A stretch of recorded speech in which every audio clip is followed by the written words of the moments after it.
ਇਹ आकाशवाणी ਦਾ श्रीनगर स्टेशन है। पहाड़ी खबरों का बुलेटिन केन के मैं फिरदौस Khan.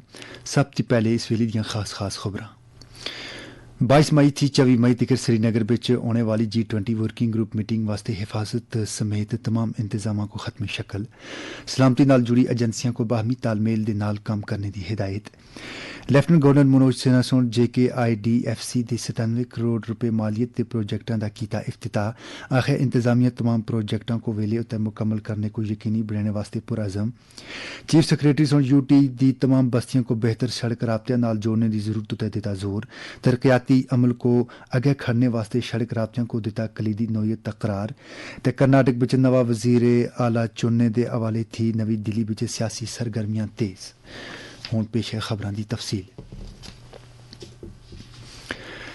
3 G20 working group meeting 22 मई थी 24 मई तक श्रीनगर बिच हो रही है। इस हवाले थी सलामती समेत तमाम इंतजाम को हतमी शक्ल देते जल रही है। किसी भी नाखुशगवार वाक़े को रोकने वास्ते हिफाजती बंदोबस्त मजीद सख्त किया गया है। शहरी श्रीनगर तय दुनिया जाइयां की जाजबियत बिच इजाफा करने वास्ते अथे बिच किए गए तरक्याती काम बिच भी मुकम्मल किए जल रहे हैं। मीटिंग के तनाजर बिच फौज तय दुई सलामती एजेंसियां सुन श्रीनगर जम्मू कौमी शहरा उतर सलामती का जायजा किया है। अस्ते जम्मू के नुमाइंदे सुन खबर दी है जे रामबन बिच ब्रिगेडियर सतह के अफसर की सदारत बिच सीनियर पुलिस ते CRPF अफसरां की एक आला सतही मीटिंग हुई, जिस बिच सलामती नाल जुड़े अमूर उते तबादले ख्याल किया गया। बैनुल अक़वामी सरहद तय लाइन ऑफ कंट्रोल उते हिफाजती अमले को चौकस रहने की हिदायत दी गई है। तय दहशत गर्दां के किसी भी इम्कानी हमले को रोकने वास्ते अहम तनसीबात रेलवे स्टेशन ते बस स्टैंड उते सिक्योरिटी सख्त की गई है। शहरावां ते अहम कस्बियां बिच मजीद चेकिंग पॉइंट्स कायम किए गए हैं। सलामती नाल जुड़ी एजेंसियां ती आखिया गया जे वो बाहमी तालमेल दे नाल काम करें। कौमी तहकीकाती एजेंसी टेरर नार्को गैंगस्टर गठजोड़ नाल जुड़े मामलात के सिलसिले बिच पूरे मुल्क दी 6 रियासतां दे 100 जाइयां उते तलाशी कैन रही है। यह तलाशी कार्रवाई रियासती पुलिस फोर्सेस के इश्तराक नाल मुश्तबा नफरां के ठिकानियां उते कीते जल रही है। जराए सुन आखिया जे यह तलाशी कार्रवाई NIA की तरफों पिछले साल दर्ज किए गए 3 अलग अलग केसां के सिलसिले बिच कीते जल रही है। वज़ीर आज़म नरेंद्र मोदी कल प्रगति मैदान नवी दिल्ली बिच बैनुल अक़वामी म्यूजियम एक्सपो 2023 का इफ्तिताह करसन। इस बैनुल अक़वामी म्यूजियम एक्सपो का इनकाद 47वां बैनुल अक़वामी म्यूजियम डे मनाने के सिलसिले बिच आज़ादी का अमृत महोत्सव का हिस्सा है। इस साल का मौजू है museum sustainability and wellbeing. Programme के दौरान वज़ीर आज़म नार्थ ते साउथ ब्लाकों में तामीर और कौमी म्यूजियम की वर्चुअल वाक थ्रू का भी इफ्तिताह करसन। इस म्यूजियम की रोह नाल मुल्क दे तारीखी विरसे अहम शख्सियात तमाजी की खुसूलियाबियों को उजागर करने का मौका फराहम होसी। वज़ीर आज़म नरेंद्र मोदी जम्मू को 3 मुल्कां जापान पपुआ न्यू गनी ते ऑस्ट्रेलिया के दौरे उतर रवाना होसन। नरेंद्र मोदी G7 सरबराह मीटिंग में शिरकत वास्ते जापान के वज़ीर आज़म किशिदा फोमियो की दावत उतर इस महीने की 19 तारीख थी 21 तारीख तक जापान विच हिरोशिमा के दौरे उतर रहसन। इस सरबराह कानफ्रेंस में वज़ीर आज़म मुख्तलिफ मौजूओं उतर साझेदार मुल्कों के नाल G7 इजलास में खिताब करसन।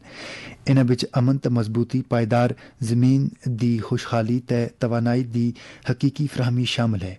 वो शिरकत करने वाले कुछ रहनुमाओं के नाल बाहमी गलबात करसन। वज़ीर खारजा के मुताबिक वज़ीर आज़म नरेंद्र मोदी इसके बाद पपुआ न्यू गिनी जुलसन, जिथे वो इस महीने की 22 तारीख को उत्थे दे वज़ीर आज़म जेम्स पेपरपे दे नाल भारत बहरुलकाहिल जजीरें के इश्तराक नाल मुतलक फोर्सेस की 3 सरबराह मीटिंग की सांझी तौर मेज़बानी करसन। इस फोरम में भारत के नाल बहरुलकाहिल खिते के 14 मुल्क शामिल हैं। लेफ्टिनेंट गवर्नर मनोज सिन्हा सोन अज JKIDFC के मुझ सारे प्रोजेक्टों का इफ्तिताह किया ते उन्हां को कौम के नां वक्फ किया। इन्हां प्रोजेक्टों को 97 करोड़ रुपए की लागत नाल मुकम्मल किया गया। LG दफ्तर की जारी एक ट्वीट में आखिया गया जे इन्हां प्रोजेक्टों विचों कई एक प्रोजेक्ट साल थी रुके दी आसे। इस मौके उतर खिताब करदियां LG सुन आखिया जे इंतजामिया तेज तर तरक्की को यकीनी बनाने वास्ते पुरअज़म है ते प्रोजेक्टों को वेले उतर मुकम्मल करने को यकीनी बनाने की तरफ खसूसी तवज्जो देते जुल रही है। एलजी सुन मजीद आखिया जी पिछले चंद सालों के दौरान इंतजामिया सुन तमाम सैक्टरों के प्रोजेक्टों वास्ते रकमां फराहम कीतियां ते इन्हां को मुकम्मल करने वास्ते हर मुमकिन इकदाम कीते हैं ताकि बुनियादी सतह उत्ते लोग इन्हां थी फायदा हासिल कर सकें। पारी खबरां दा बुलेटिन तुसी ऑल इंडिया रेडियो श्रीनगर थी सुन रहे हो। Chief secretary doctor Arun Kumar Mehta सुन यूटी के तमाम ग्रां को बेहतर सड़क राबते नाल जोड़ने की जरूरत उत्ते जोर दिता। उन्होंने सुन मजीद आखिया जी तरक्याती अमल को अगे बधेंदियां माहौलियाती तवाजन को नजर बिच रखना चाहिए। उन्होंने सुन महकमियां उत्ते जोर दिता जे वो इस गल को यकीनी बनावन जे सड़कों की तामीर के दौरान माहौलियाती ताने बाने को किसी भी किस्म का नुकसान न पहुंचे। श्रीनगर में प्रधानमंत्री ग्राम सड़क योजना थी मुतलक यूटी सतह की स्टैंडिंग कमेटी मीटिंग की सदारत करदियां चीफ सेक्रेटरी से मुतलका डिप्टी कमिश्नर को हिदायत दी जी वो मुकामी सतह उत्ते तमाम रुकावटों को दूर करें ताकि इन्हां सड़कों की तामीर में ताखीर न हो तो ज़्यादा थी ज़्यादा फ़ायदा आम लोगों को पहुंचे। उन्होंने आखिया जी किसी भी इलाके की तरक्की वास्ते सड़क राबते का होना जरूरी है। उन्होंने सुन तमाम सड़क प्रोजेक्टों को म्यादबान मुदत के अंदर मुकम्मल करने की भी हिदायत दी। मीटिंग विच तफसीलात देंदियां PWD दे प्रिंसिपल सेक्रेटरी शैलेंद्र कुमार सुन आखिया जे PMGSY दे पहले ते दूए मरहले दे बाकी रेह दे कमां को भी मुकम्मल किया गया है जबकि त्रिये मरहले दे कमां को भी हथे बिच किया गया है। उन्होंने सुन आखिया जे त्रिये मरहले दे तहत 13 अरब 57 करोड़ की लागत नाल 1272 किलोमीटर लंबी सड़क की तामीर को मंजूरी दी गई है। कर्नाटक का नवा वजीर आला चुनने के हवाले थी तजबजब अजें भी जारी है तो कांग्रेस पार्टी वजीर आला के ओहदे वास्ते नां को खत्मी शक्ल नहीं दे पा रही है। कौमी राजधानी दिल्ली में इस हवाले थी सियासी सरगर्मियां जारी हैं। सीनियर कांग्रेस लीडर ते सबक वजीर आला सिद्धारामैया ते कांग्रेस के सदर DK शिवा कुमार नवे वजीर आला के ओहदे वास्ते बड़े ओहदेदार हैं। सिद्धारामैया सुन अज नवी दिल्ली में कांग्रेस लीडर राहुल गांधी दे नाल मुलाकात की थी जबकि कर्नाटक कांग्रेस वर्किंग सदर ईश्वर खंडराय सुन भी अज पार्टी के कौमी सदर मलिक अर्जुन खड़गे दे नाल नवी दिल्ली में मुलाकात की थी।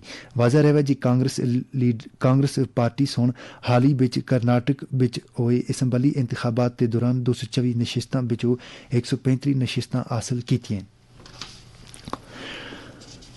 वजारत खारजा सुन आखिया जे बैन अल-अक़वामी मजहबी आज़ादी थी मुतलक अमरीकी महकमे खारजा दी 2022 की रिपोर्टां गलत जानकारी ते गलत समझ बूझ उत्ते मबनी हैं। रिपोर्ट जारी करने दे तालक थी मीडिया दे सवालों के जवाब विच वजारत के तर्जमान अरुंदम बागेची सुन आखिया जे यह गल अफसोसनाक है जे इस तरह की रिपोर्टां हुण भी गलत हकायक ते गलत समझ बूझ की बुनियाद उत्ते तैयार की जुल रही हैं। उन्होंने सुन आखिया जे कुछ अमरीकी अहदेदारां की तरफों किसी खास मकसद के तहत जानबदाराना रायजनी नाल इन्हां रिपोर्टां की साख कोई नुकसान पहुंचा है। अरुंदम बागेची सुन यह भी आखिया जे भारत अमरीका दे नाल अपनी साझेदारी को अहमियत देंदा है ते वह इन्हां मामलों उत्ते बेबाक अंदाज नाल तबादले ख्याल करदा रहसी जिसका उसको हक है। जम्मू कश्मीर विच जामात दी तमाम वाइस चांसलर्स इदारियां दे डायरैक्टर्स ते जम्मू डिवीजन 2 इदारियां दे सरबराहां दी एक आला सतही मीटिंग अज कन्वेंशन सेंटर जम्मू विच हो रही है। मीटिंग विच एक मजबूत बैन इदारे जाती राबतियां को अगे खड़ने उत्ते गौर किया गया सी। वजीर आजम के दफ्तर विच वजीर मुमलिकत डॉक्टर जितेंद्र सिंह इस मीटिंग की सदारत करसन।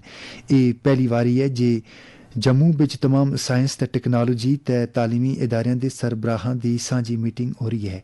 इस इजलास विच मुख्तलिफ यूनिवर्सिटियां दे वाइस चांसलर्स शिरकत करसन। आखिर ते खास खबरां एक बारी फिर सुन गछो। 22 मई थी 24 मई तक श्रीनगर विच होने वाली G20 वर्किंग ग्रुप मीटिंग वास्ते हिफाजत समेत तमाम इंतजामों को खत्मी शक्ल सलामती नाल जुड़ी एजेंसियों को बाहमी तालमेल दे नाल काम करने की हिदायत। लेफ्टिनेंट गवर्नर मनोज सिन्हा सोन JKIDFC दे 97 करोड़ रुपए मालियत के प्रोजेक्टों का कीता इफ्तिताह। आखिर इंतजामिया तमाम प्रोजेक्टों को वेले उतर मुकम्मल करने को यकीनी बनाने वास्ते पुराज़म।